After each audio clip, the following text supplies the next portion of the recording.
நான் சொல்றேன் sir. House owner பேர்ல தான் இருக்கு சார். அததான் அப்பவே சொல்லிட்டேனே சார்.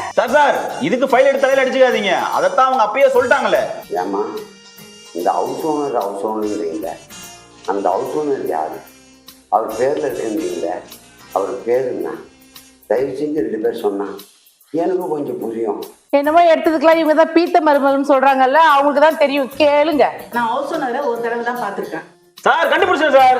இவங்க 2 பேர் தானே வாடகை வாங்குறாங்க. இவங்க 2 பேர்ல யாரோ ஒருத்தர் தான் ஹவுஸ் ஓனரா இருக்கணும். ஏய் ஒரே குழப்பமா இருக்குதா? அவங்கள கேட்ட ஹவுஸ் ஓனர் தெரியலன்றாங்க. இவங்க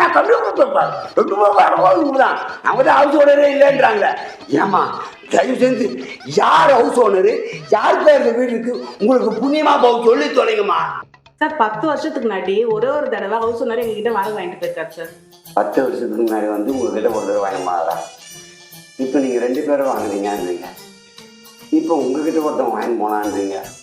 பத்திரம் உங்கள் பேரில் இல்லைன்றீங்க. சத்தியமாக ரொம்ப குழப்பமா இருக்கு. சரி உங்களுக்கு ஏதாவது புரியுதா?